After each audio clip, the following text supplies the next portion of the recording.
আপন পাখিকে খুঁজে পেলে?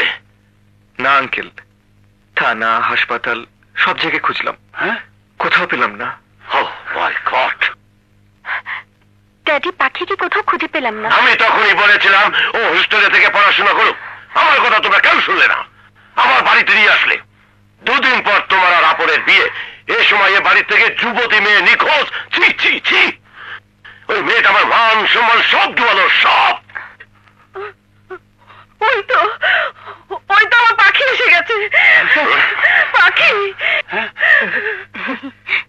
পাখি কোথায় ছিলি? কোথায় ছিলি মা? এই মেয়ে, এটা ভদ্রলোকের বাড়ি। এত রাত পর্যন্ত কোথায় ছিলে? বলো, এত রাত পর্যন্ত কোথায় ছিলে? এই পাখি, এই পাখি, এখন রাত কটা বাজে জানিস? আরে এটা তো সুবর্ণপুর গ্রাম নয়। তোর খেয়াল খুশি মতো যখন তখন কাছে চড়বি, পাখি ধরবি। এটা ঢাকা শহর, আর এটা একটা ভদ্রলোকের বাড়ি ঘর। এই জন্য তোকে আমি শহরে নিয়ে এসেছিলাম। যা ইচ্ছে তাই করে বেড়াবি। কি পেয়েছিস তুই? হ্যাঁ, কি পেয়েছিস তুই? আমি তো তোর যন্ত্রণে শেষ হয়ে গেলাম। আমাকে তুই কত জ্বালাবি, কত জ্বালাবি তুই আমাকে?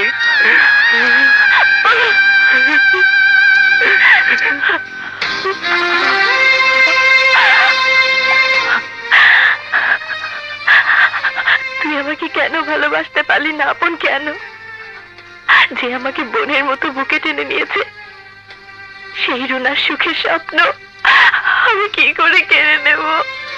আমি কি করে তাকে বলবো আপন আমার? আপন আমার অধিকার।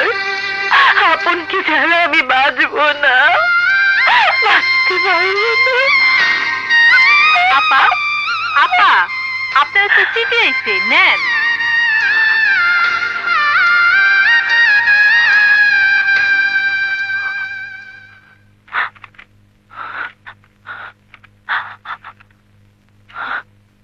মা পাখি, কেমন আছিস তুই? শহরে গিয়ে আমাদের সব কথা ভুলে গেছিস, তাই না? ভুলে তো যাবেই মা। আপনের মতো স্বামী পেলে গ্রামের কথা কে আর মনে রাখে? আপন আমার স্বামী? ছোটবেলায় আপনের বাবা মা তোর বাবাকে কথা দিয়েছিল তোকে পুত্রবধূ করবে, আর আপনও তোর বাবার মৃত্যুর সময় হাত ধরে ওয়াদা করেছিল বিয়ে পাশ করার পর আপন তোকে স্ত্রী হিসেবে বরণ করে নেবে। কি আমি আপনার স্ত্রী হব? আপন আমার স্বামী হবে? তাহলে আপন আমাকে সব কথা গোপন করেছে কেন?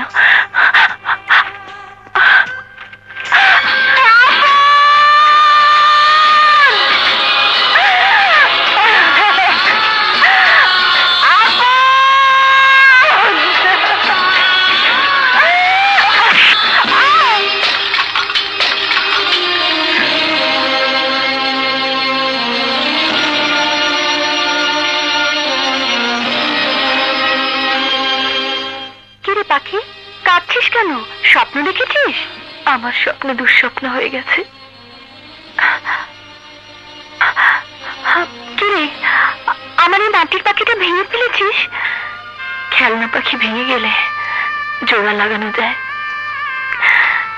কিন্তু রক্তে মাংস গড়াই এই মাটির পাখি যদি একবার ভেঙে যায়, তাকে আর জোড়া লাগানো যায় না।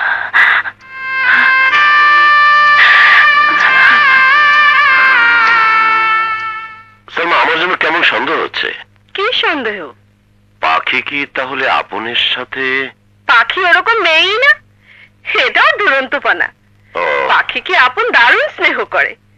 বিয়ের আগে আজে বাজে কথা ভেবো না তো। আচ্ছা আচ্ছা, ঠিক আছে ঠিক আছে। কাল যে আপনার রোনার গায়ে হলুদ। পাখি শোন, আমার গায়ে হলুদের দিন তুই কিন্তু আমাকে প্রথম গায়ে হলুদ মেখে দিবি। তোমার কথা আজ আমি রাখতে এসেছি রুনা। তোমাকে আমি প্রথম হলুদ মাখিয়ে দেব, কিন্তু আমার বুকের ভেতর যে হাহাকার, যে কষ্ট, তা আমি কাউকে বুঝতে দেব না। তোমার এই হলুদের অনুষ্ঠান আনন্দে আনন্দে আমি মুখরিত করে তুলব।